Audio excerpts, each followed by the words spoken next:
This is the latest edition of Shamrock Energy. Coming at you right now on a Sunday. We got our first fix of football in. Felt good to be back, man. Felt good to be back. Hey, who else took Georgia Tech? Hammer. It's a good feeling. Look, here it is. We're 6 days away.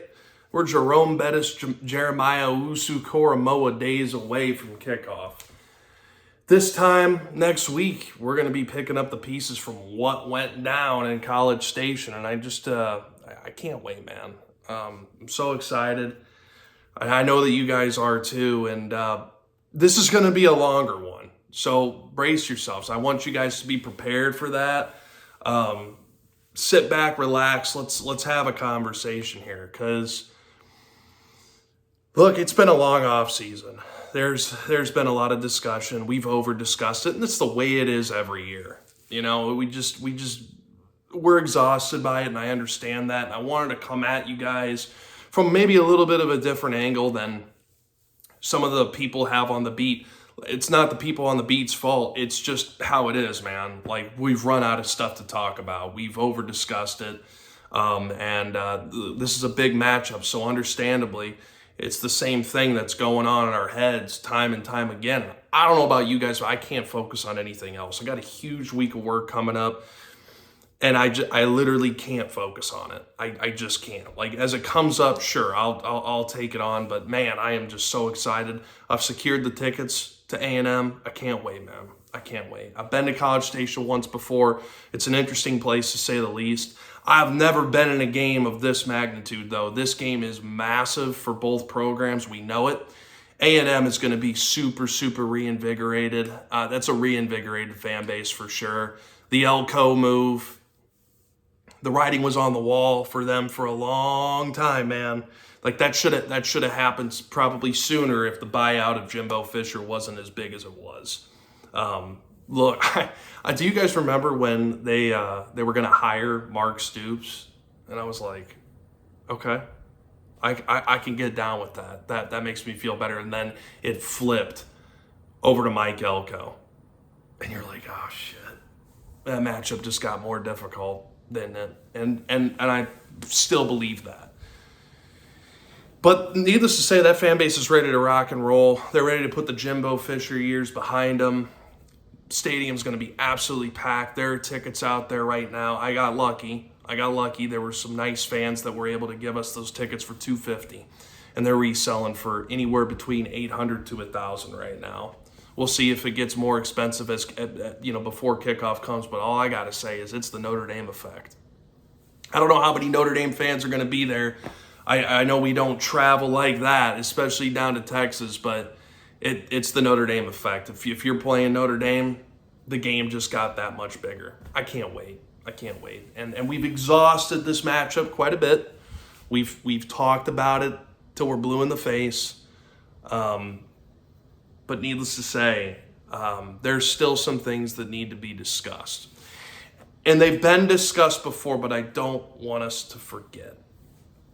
I'm writing an article, and I don't know how long it's going to be. So if I can't produce that article before kickoff with how busy I am with work, I wanted to at least get this video out. And by the way, I'm writing these articles for Irish Tribune.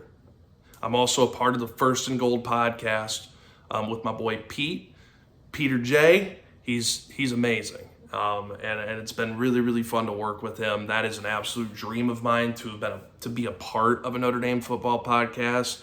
I let my thoughts out there a little bit on the offensive line situation. I encourage you guys to tune into that. The First and Gold podcast, he's phenomenal. So let's dive into what I wanted to talk to you guys about today. And I appreciate y'all tuning in. We can't have the conversation about what our expectations are of this team, big picture, without talking about week one. I understand that. But we can't have the conversation about what our expectations are in week one without taking a moment to reflect about what this offseason has meant for Notre Dame football. What it meant to this program. Let's just start.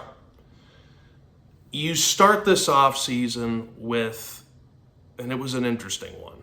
I think we should probably get used to off seasons being a lot like this. I hope it's not as crazy, but here we go. You start with snagging the best transfer portal quarterback available in Riley Leonard. And that deal was as good as done during the season. But we didn't tamper. I don't know how that works. Not my place to say. But you get that, and the buzz is real. Notre Dame's done it again. And this is probably the last time that Notre Dame's going to have to go to the transfer portal for their starting quarterback. You had guys in that room, and Kenny Minchey, CJ Carr, and Steve Angeli, that can win you some games, but they probably can't get you a title at this point in time, not at this stage of their development. And so Notre Dame made the right move, and they went after the best quarterback that was available in Riley Leonard. They turned down Will Howard, and now Will Howard's at Ohio State, and now Will Howard's a Heisman candidate somehow, and I'm not really sure how that works out, but you get what I'm saying. Notre Dame turned down some guys in order to get their guy in Riley Leonard. This was always the move. As that happens, shortly after, you have a mass exodus in the receiver room. And this was not something that I believe that Marcus Freeman saw coming. This was not expected. Yes, there were one or two players that were expected to depart. That's just the cost of doing business in the modern era of college football with how crazy the transfer portal is, right, wrong, or indifferent. That's the way that it is. But it sounded, by all accounts, that this was not something that they saw coming. Like, you don't see Chris Tyree, Rico Flores, Tobias Merriweather, and especially Braylon James all leaving at the same time. Braylon James, his own father, said that Braylon James wasn't leaving, and then 30 minutes later he declared for the transfer portal, and now he's at TCU. It was absolutely flooring. It was wild to be a part of, and in my opinion, it was one of the darkest days in Notre Dame football offseason history. And I've been through some dark ones. But it happened, and the reason for it happening, and I don't know this to be true, and I cannot confirm it, but the reason that it happened and the accepted narrative is that it was Chansi Stuckey, and the way that he coached and developed that room bred a very toxic aura or a toxic culture, and it wasn't working out. And the development was middle of the road, to say the least. He was a great recruiter, and it seemed to have blindsided Marcus Freeman. And as this news came out, Marcus Freeman made, in my opinion, the necessary and right move to let Chansi Stuckey go. And this raised questions on if Marcus Freeman knew his team. This raised questions on how close Marcus Freeman was to his players, because it seemed to have surprised him. And those questions were fair. But the move was made swiftly. And there were times under the Brian Kelly era where this stuff would come out, like with Del Alexander, Jeff Quinn. Different scenarios, but kind of the same. And the move was never made. I mean, Brian Van Gorder, we all know, right? Like, the move was never made. Kelly stood by his guys.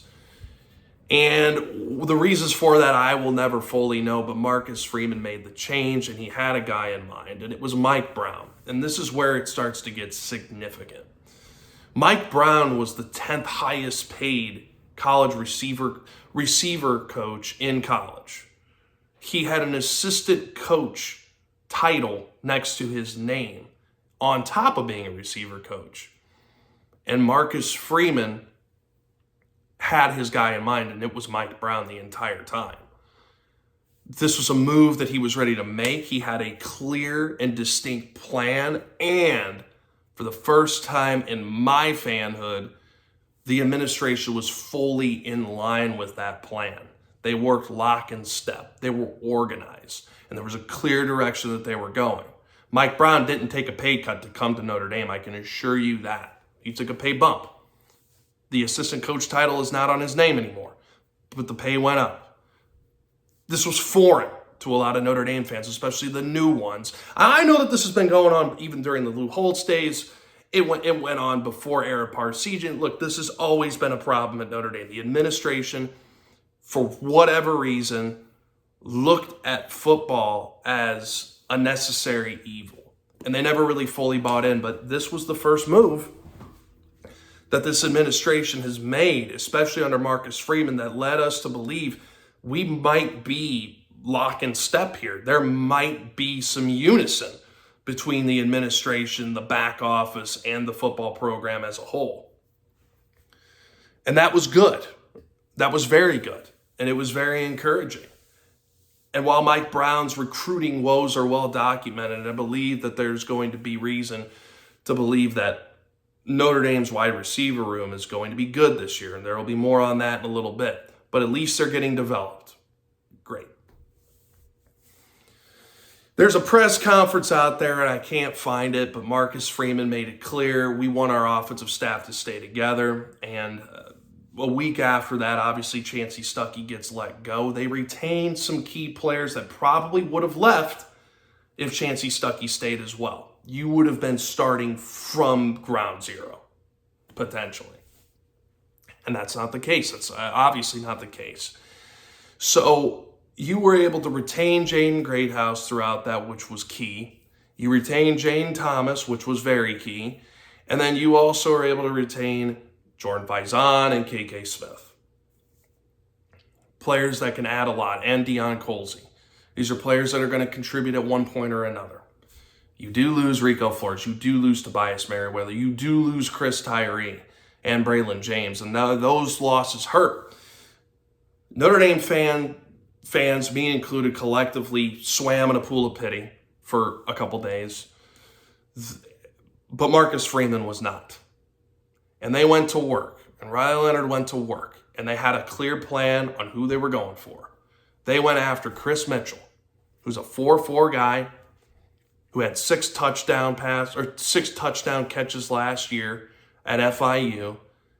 And mind you, that's significant because FIU threw for 11 touchdowns last year. And his best performances came against the best competition.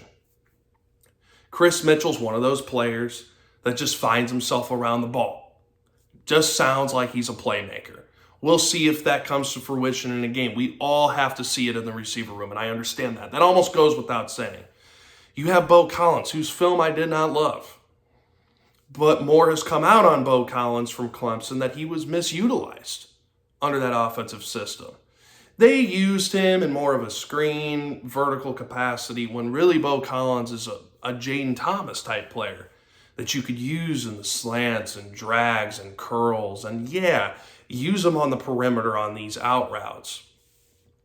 The guy has emerged in a way that I didn't expect. It's been a really, really encouraging storyline. He wasn't here during the spring. He came during the fall. He makes Bruce Feldman's freak list. This is a guy that might actually be a step above Jaden Thomas. I think that says a lot. You need guys like that on your team. And he's in that 6-man rotation clear as day. You also get Jaden Harrison, who, again, the film didn't pop out to me. Maybe I'm in the minority here. And I understood that there was a speed aspect involved, and this was a guy that clearly brought something to the table in the kick return in the kick return situation, which is great. Because now you have Jadarian Price and Jaden Harrison back there returning kicks. That's a problem. That's a problem for a lot of special teams. But it sounds like over fall, he has found himself wedging himself into that 6-man rotation. And when the ball's in his hand, good things happen. This was significant. This was significant in the way that Marcus Freeman was able to pivot. He pivoted in a way that we haven't seen coaches pivot at Notre Dame because normally they don't have to. But Marcus Freeman didn't make excuses, and the administration was with him every step of the way. As this is going on, in tandem, your offensive coordinator situation becomes very unclear. And it was an unclear situation from the get-go. Jared Parker did some good things last year that will never get acknowledged because it happened against Pittsburgh. It happened against Wake Forest. It happened against frickin' Tennessee State and Navy. He did some really, really bad things against Clemson. Did some bad things against Ohio State. We all know that last drive, we kind of coached ourselves out of that win. But he was sticking around, and this is significant because Jared Parker's one of Marcus Freeman's guys, as is Mike Brown. And you're kind of thinking to yourself, you could definitely convince yourself that that's a good thing. Year 2 in his system, he showed some good things. Most points ever scored by a Notre Dame offense, besides, with the exception of 1908. It just felt like a fake stat. And I don't know if he actually got a legitimate promotion and Troy called him up and said, hey, we want you to be the head coach, or if he was kind of shown the door and relocated. Regardless, I think Notre Dame fans kind of breathed a collective sigh of relief, but that was short-lived because we remember the Ludwig fumble that happened the year before. We won't get into that because Notre Dame, again, had a very, very clear direction that they wanted to go. And it was Mike Denbrock. It wasn't Kirby Moore from Missouri. He was on the list. But it was Mike Denbrock.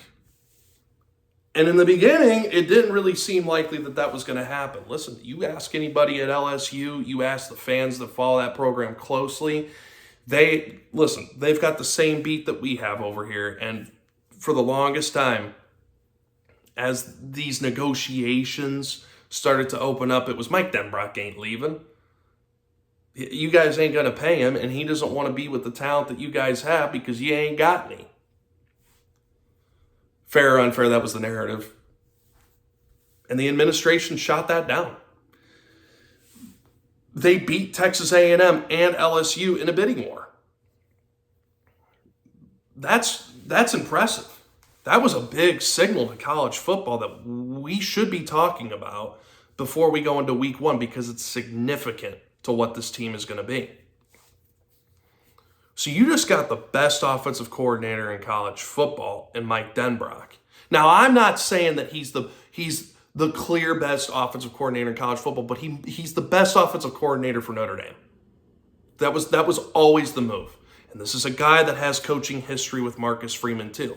This is a guy that outcoached Marcus Freeman in 2021 when he was the offensive coordinator at Cincinnati. Now, I don't think there's much debate on that. Mike Denbrock came in with a phenomenal game plan that day. We'll talk a little bit more about that maybe later this week if we have time. But you sent a resounding message that Notre Dame is for real about making a deep run. But it doesn't stop there because Al Golden still hasn't signed his contract extension, and there are programs that are coming to him to be a head coach. Now, I don't know this for sure, but I do know for sure Syracuse came to him and he turned it down. I do believe that Duke went after Al Golden. He turned it down. He is the defensive coordinator at Notre Dame this year, coming into year 3 of a program, and he was paid handsomely for it. You have the highest paid coordinator duo in college football, I believe, give or take a couple slots. And what is publicly out there as far as figures, it's more. And I don't know specifics, but I do know it's more. So now you're really set. You have arguably the best coordinator duo in college football. And it's not significant. It's not just significant in the fact of what the product is on the field. It's significant in the fact of on defense, you have continuity that they just haven't had. They've been good defenses, but the continuity is there. And you've got guys that are lifers in this game. They've been coaches for so long. They've been in this business for a while. They know the ins and outs of it. And Mike Denbrock especially knows the ins and outs at Notre Dame and what kind of makes it tick. That is an extremely valuable thing for Marcus Freeman to have. You have guys that understand this program, and it's a different program. The good and the bad. It's different here, right? And you got guys that understand that it's different, and they understand that that difference is what makes them better. It's not what makes them worse, it's what makes them better. And now you have guys that Freeman trusts. This is big. This is huge. This is something that came up last offseason with the Ludwig fumble. That's why he went with Jared Parker. You're kind of put in a situation where you had to scramble to find someone. Well, Marcus Freeman went with someone that he trusted and knew. Well, he knows both of these guys now. So you're locked in there. And then, in an unprecedented move, all three of these guys come back. You've got Howard Cross, Riley Mills, and Xavier Watts, the best defensive player in the country last year, all coming back to a defense in year 3 of a system. Now, I expected 1 or 2 of those guys to come back. I did not expect all 3. Why do you think all 3 came back? I'm sure money had a role in that. It's not like they're, scrounging in a dumpster for food at this point. It's the NIL era.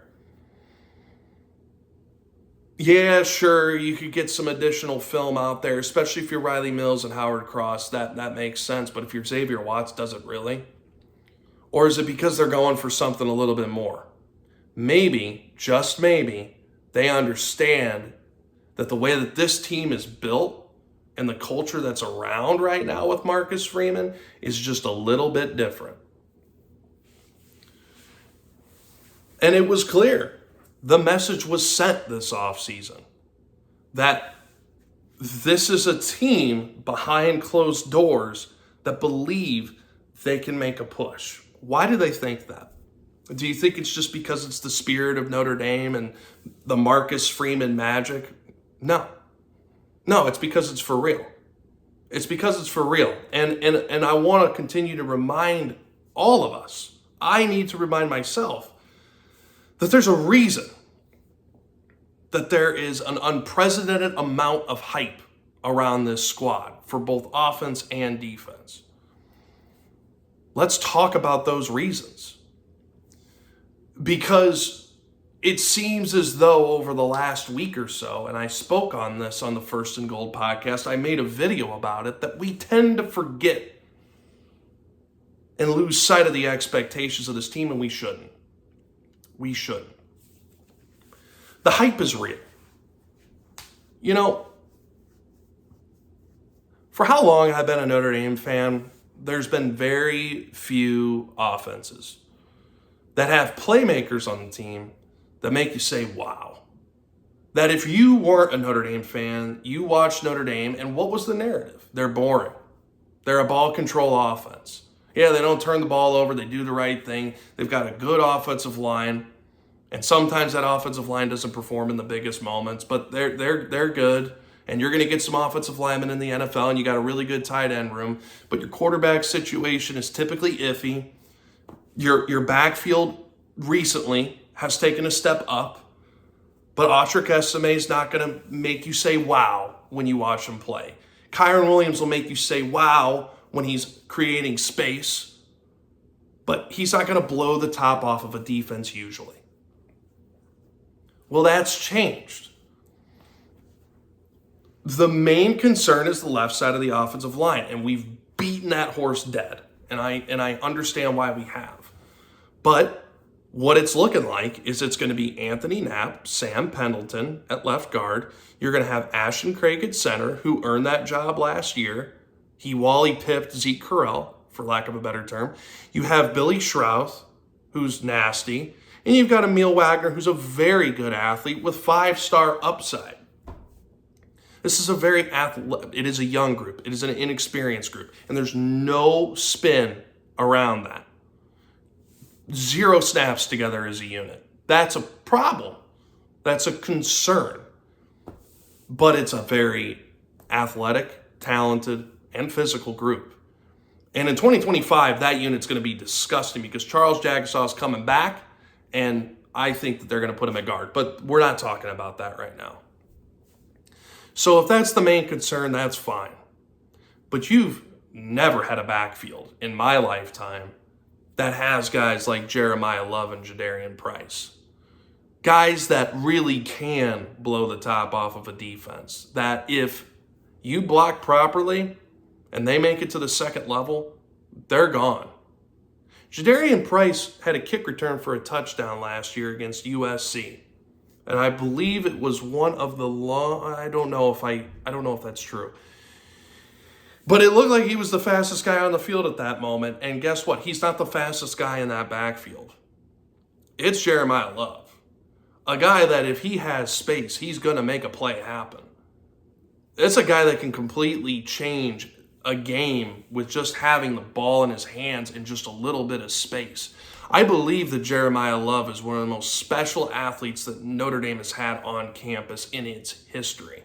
There are a couple guys that come to mind, Golden Tate being one of them, Ricky Waters being another that could just make a play. That just, when it mattered most, they're going to make a play. Jeremiah Love didn't have that opportunity last year, but he's going to this year. Think back to last season. Did bad things happen when Jeremiah Love had the ball? No, it did not. Did bad things happen when Jadarian Price actually had the ball in his hand? No, it did not. These are playmakers. This backfield, it's not this backfield, but it reminds me of it. It reminds me of Darren McFadden and Felix Jones. Jeremiah being Darren McFadden and Jadarian being Felix Jones. Do we have a Peyton Willis? No, I don't think so, and I do think it's a different game than what it was back then, so it's kind of an unfair expectation to have that, but I think that vying for that third running back role, you've got Kedron Young, who has flashed in fall camp. And if it's 3rd and 1, I'm handing the rock off to him. I believe that he has earned the trust to be able to do that. And if it's 3rd and 4th or more, you have a guy in Aeneas Williams that is a weapon out of the backfield, that is a phenomenal pass protector, and that's big.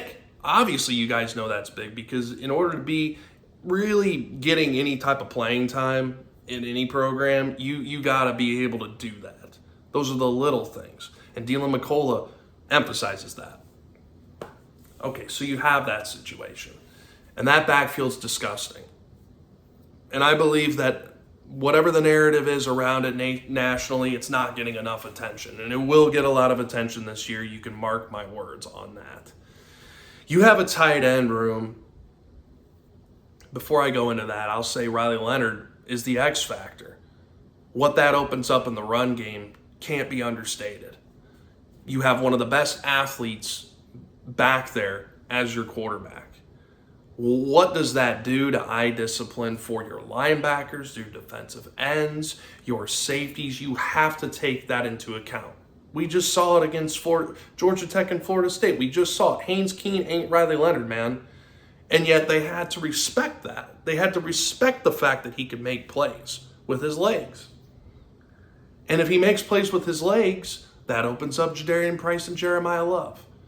And if they lock in on both of those, which is very hard to do, Riley Leonard could pull it, RPO.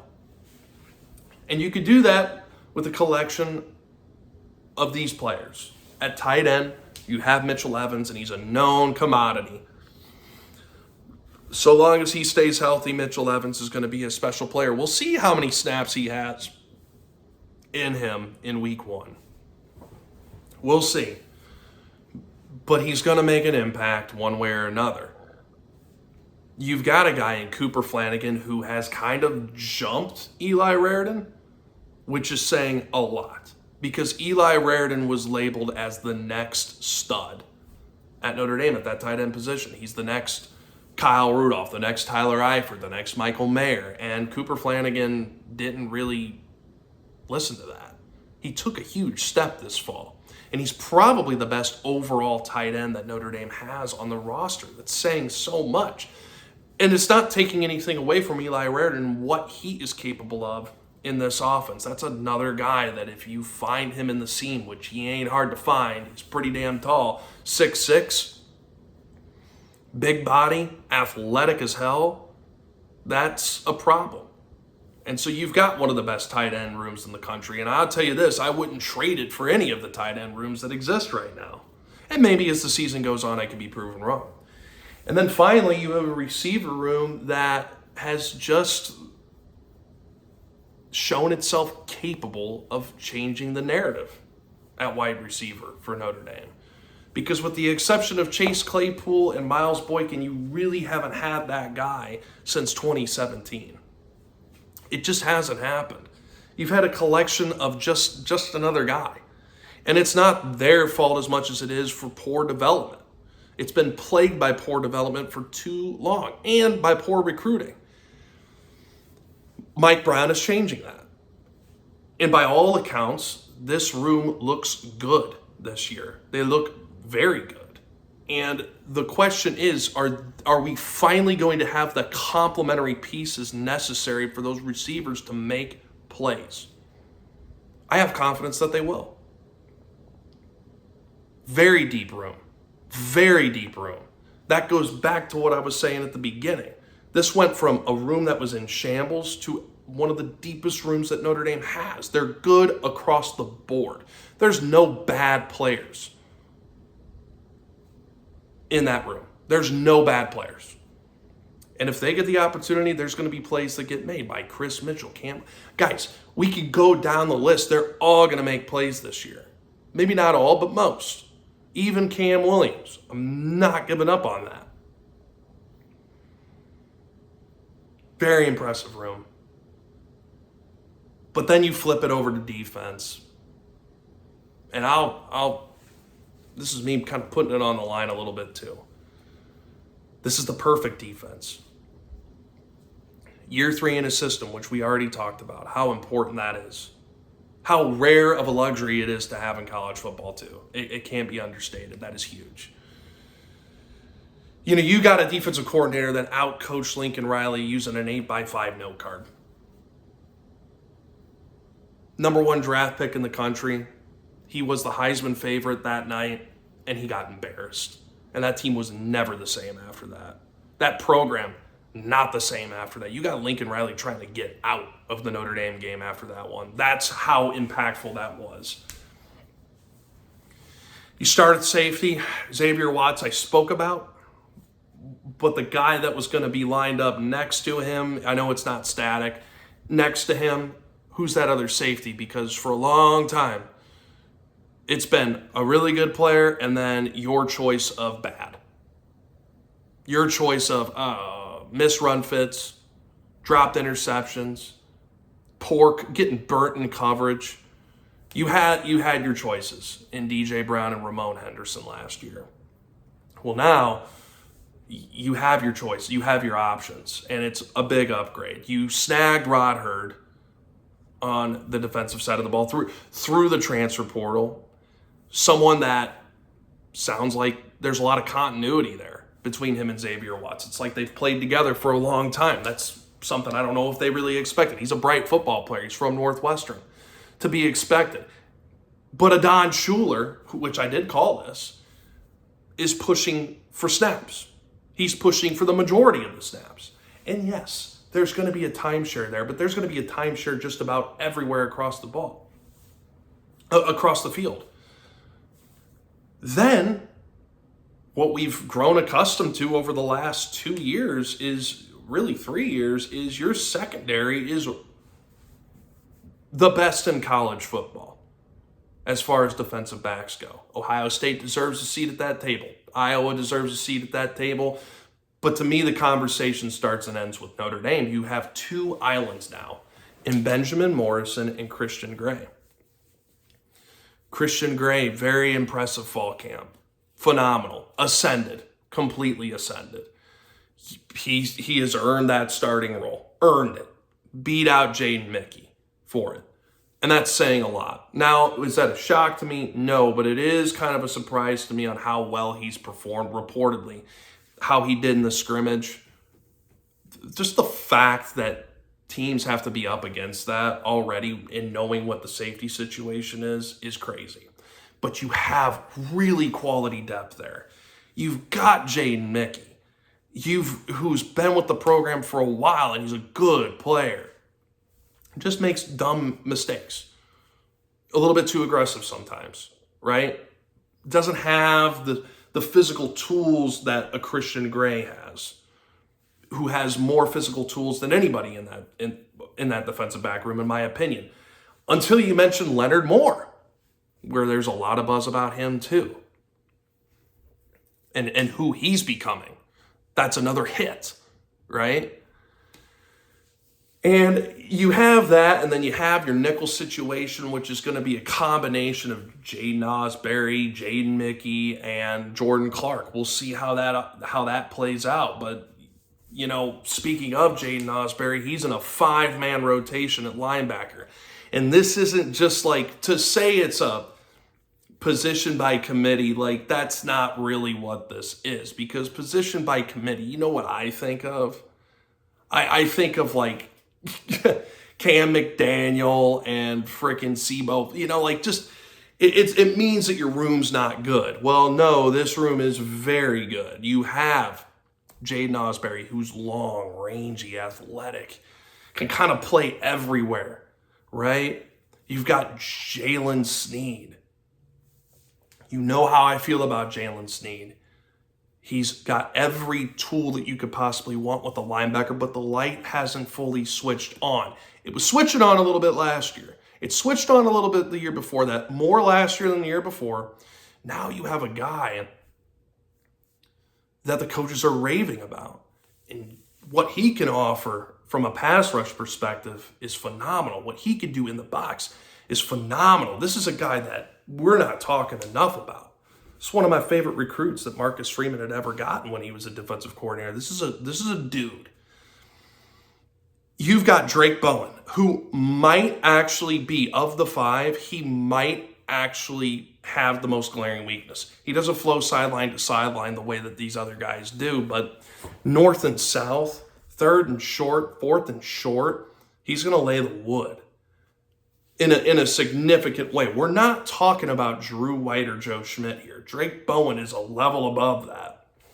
And he's earned his right to share time with KVA. Kingston Viliamasa, the hit, true freshman. That was a hit from the minute that he got on campus. Dude is a special player. He moves so well. His hips are fantastic. What can he do from a pass rush perspective? How can you disguise blitzes with a guy like that? And then he comes back and picks the ball up. This is a special player, guys. If you're battling Drake Bowen for playing time, you are special. And KVA is that. And that was made clear in the spring. And it didn't take but 2 practices for people to see that. Tying it all in, you've got Jack Kaiser, an amazing blend in that room, and frankly, in this entire team, which is another thing we will kind of wrap up on. But you've got Jack Kaiser, who's been here for 6 years. He knows the system. He's a smart, heady football player. But that's not what I'm not trying to make it sound like that, because he's extremely athletic. He's been good his entire career at Notre Dame. Amazing to have that dude come back. Amazing. He's the leader of that room. He's probably going to have the most snaps in that room. That's just the way it is. And he's a guy that offers you that veteran locker room presence. He can direct traffic with that front 7 in a way that those other guys probably can't right now. He is Al Golden's eyes and ears. He was good last year. He's going to be really, really good this year. Now, is he an NFL player? I don't know. I don't see it personally.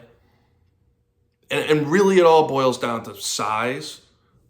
But that is a guy that is slept on. And sleep on him at your own peril, because he's an impressive player. You go to the defensive line, you know, R.J. Oben you snag from Duke. Why did we snag him from Duke? It's because Joe Alt was asked, who was the guy that you had the most trouble blocking all season long? He said R.J. Oben. R.J. Oben had a struggle of a sprain. He was trying to understand how to play a 7 technique versus playing that 5 technique that he was playing at Duke. Well, he's taken a step in fall camp. Al Washington and the staff are raving about this guy. You got him at strong side end, and it is, again, the whole defense is not static on the depth chart. But you've got Josh Burnham, who I have maintained is one of the best athletes on the team. This is a dude that's a difference maker at the strong side end. And if the Viper position, which we'll talk about in a minute, doesn't perform, you could use either of these guys at Viper. And they may very well do that. They haven't had to yet from what it sounds like, but they may very well do that. If Al Golden's in his bag, do it. Love Josh Burnham, and I love what he brings to the table. And you've got Bryce Young behind him, who is just another true freshman that's a hit. He's too good to keep off the field. And as the season rolls on, you're going to see more of that, dude. You're going to see some flashes. On the interior, as we mentioned, Howard Cross and Riley Mills are back. The big thing with Riley Mills is, did he take that step from being a good player to a great player? What does that mean? Well, he was always in position to make the play last year, but he didn't really make the play. Right? It was kind of a coin flip on if that was going to happen. This is the year where that does happen. And that's a guy that could be scary dominant. And when you're with Howard Cross, who is going to command attention, you have Riley Mills, who's going to command attention. Some type of chip, double team, slide block. Something's got to give. There's going to be opportunities to make plays in space for this Notre Dame defense, and it's going to happen in week 1. Because at Viper, you have Boubacar Traore, who has had a phenomenal fall camp, who supposedly had 3 sacks in the scrimmage. People were asking, well, is it because Anthony Knapp's that bad, or is it because Boubacar's that good? The source comes back and says, Boubacar's that good. That shouldn't be that big of a surprise, but that's a dude that's round 1 type talent. And there's no telling when he could get picked in round 1. You've got every tool. You've got the athleticism. You've got the longest arms on that team. All you got to do is look. But then throughout all this, you have a guy in Jordan Botelho who's not giving in, and he's not giving up, and he's the senior leader on that team. Or, excuse me, in that position group. You understand what I'm saying, guys. And by the way, behind Howard Cross and Riley Mills, we noticed a very steep drop-off last year between them and then Jason Onye and Gabe Rubio. You could look at the film. It's very obvious. Look at the Duke film. That's a really, really good indicator of what that drop-off was. And I know that's not the only example, but that's the one I lean on. Well, those guys have ascended, and I understand Gabriel Rubio's out, but guess who stepped up with Jason Onye? Armel Mukam. You've got Donovan Heinisch. You've got Sean Sevillano, who I don't think is going to play that much, but he's shown flashes too. So it's going to be Jason Onye and Armel Mukam and Donovan Heinisch behind there. That's the difference. You see, all the things that I talked about just now, you notice, yeah, you got good top-end talent, really good top-end talent, but you have depth. You have depth everywhere. The only glaring weakness right now is the left side of the offensive line. There are ways around that. And I will not calibrate my expectations based on that because of what I just mentioned. There's too much good on this team to where they can't overcome that. They're going to overcome that. And as you step into week 1, which I know that that's all we can think about,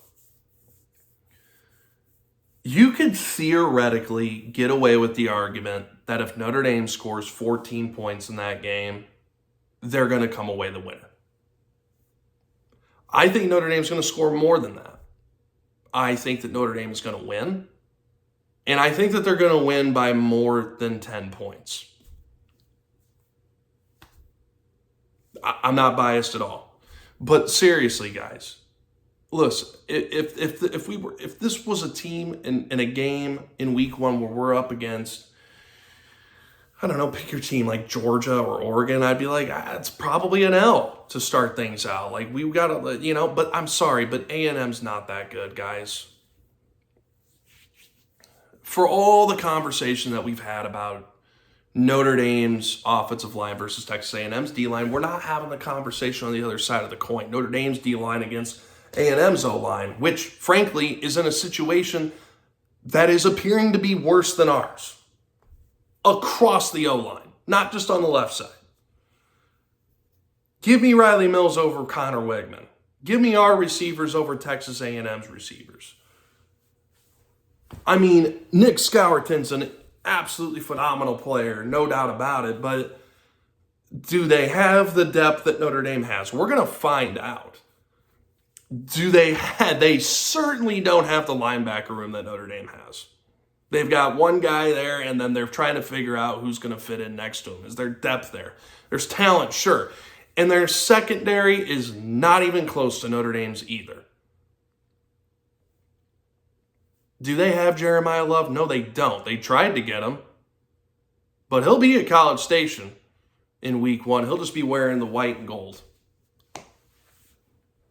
Tried to throw the bag at him and it didn't work. Funny how that works. They don't have a Jadarian Price on that team.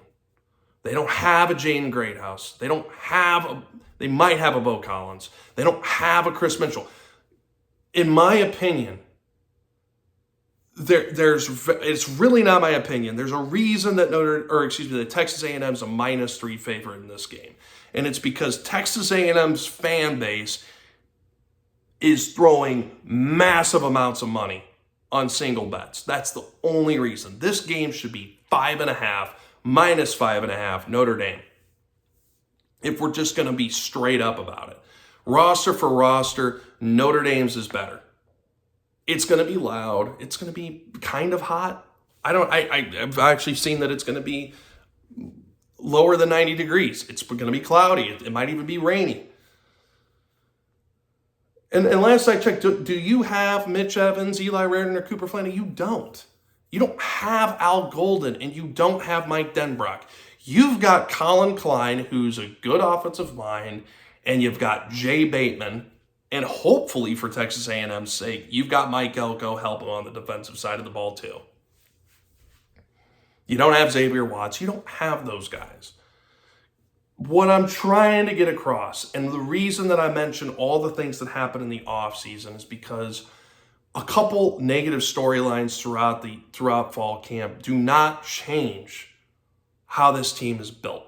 Finally, the last thing I want to mention is for all the belly aching that Notre Dame fans have done, and I get it because I am one. Right? I've lived this thing my entire life. I know how it is. For all that belly aching, I can assure you that the locker room and the coaching staff and in that office do not feel that way. They don't feel that way at all. This is a this should make you very excited. This is an extremely confident group. Unwavering confidence. This isn't false bravado. This isn't fake enthusiasm. This is truly how they feel and how they felt for a long time. Ask anybody on the beat. Anytime that Brian Kelly fell short of expectations or was about to fall short of expectations, the spin machine was in full effect. Excuses, excuses, excuses. Ask them how they felt about last year. You know what they say? Unacceptable. Unacceptable. Letdown. Disappointment. Not our standard. Now, that same group under Kelly, what would usually come out, and it probably happened a little bit last year, was, there's some good guys on this roster, some really special talent, but the pieces may not be fully there to make a run. We'll be good, but we'll see. This time, the people behind closed doors are saying, we're good. Oh, we're really good. It's just a matter of how good we can be. Can we be great? Can we be elite? I actually think that the answer is clear. I think yes. I think that in week 1, people are going to see that. I'm happy to put my money where my mouth is, and I'm going to. And I truly believe that all the indications point to this. And there were leading indicators in the offseason that pointed us to where we are now. This is a program that is different than what it has been in the past. Now, I understand the national narrative, and I agree with it to a degree. Notre Dame just doesn't win the big ones. Notre Dame doesn't have playmakers. Notre Dame's not athletic, which I do disagree with. They've been athletic for a long time. You don't win 10 to 11 games year after year without having some athletes. Oh man, their team speed's just not on SEC's level. Up, freaking want to bet? Do you understand where I'm coming from here?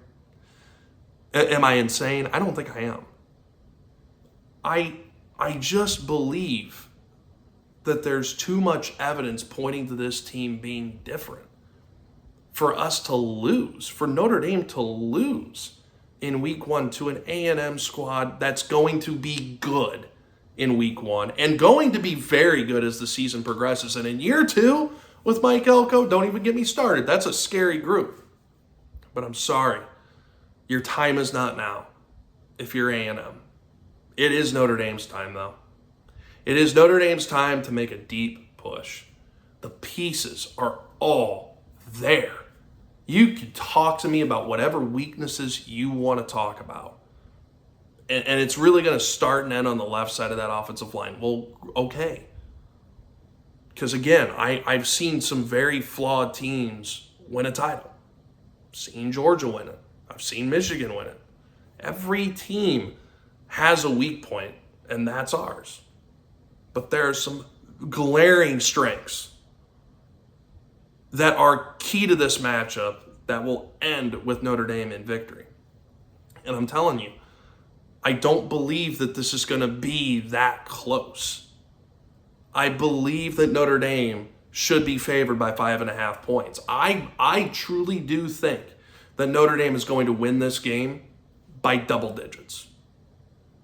And I've gone back and forth on this.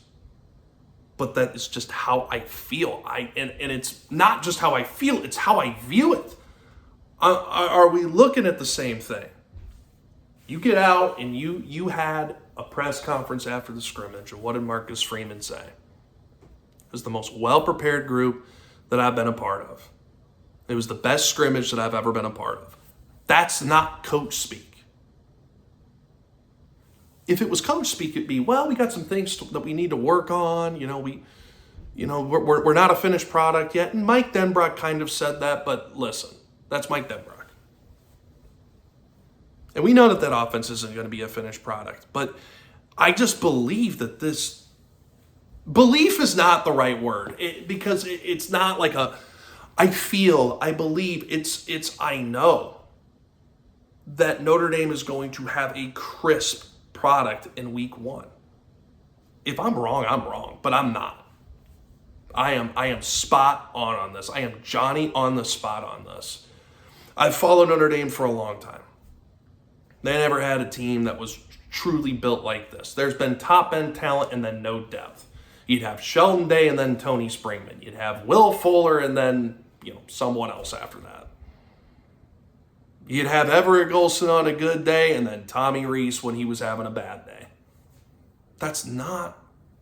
You would have Jafar Armstrong and Tony Jones as your running back. And you still made the playoffs. You made the playoffs and you were the scariest matchup for Clemson that they had. Ask anybody on that team, on that Clemson team. Ask any coach. We knew that if we could get by Notre Dame, we could beat Alabama. Why did they do that? Well, for one, they had a difference maker at quarterback. They had a good receiver room. But it's because Julian Love pulls his hamstring, and who's behind him? You've got Dante Vaughn, who's a good player, but his shoulder's messed up. And he shouldn't have even been out there. Well, you're not in that position anymore. What are going to be some of the markers of success in week 1? Well, it's the wrong question. What do you think this team is going to be? And it's very simple. This team is going to be very, very athletic. Like glaringly athletic. Very fast. Very physical.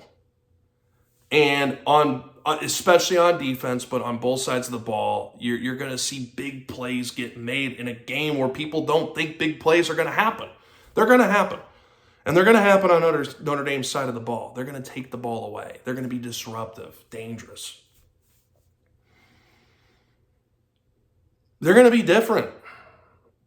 They're going to move different. They're going to act different. They're going to talk different.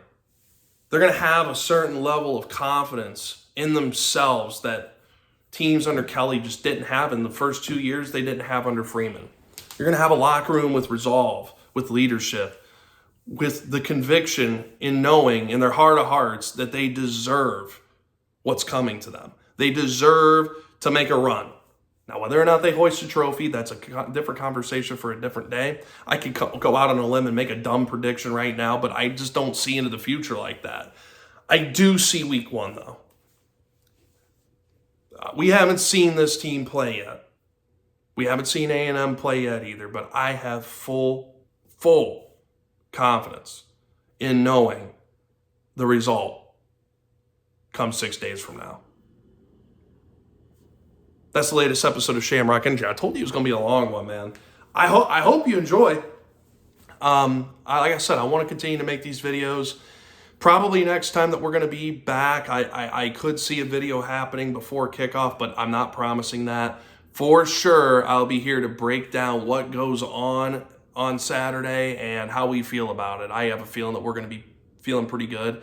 Again, challenges are out there. This game, it's well documented. All eyes that follow college football are going to be watching this game. It's going to be so much fun. Let's see if our boys rise to the moment. I believe that they will. I believe that this team is different from top to bottom. Thanks, guys, for tuning in. Feel free to like and subscribe. Hope you enjoy the video.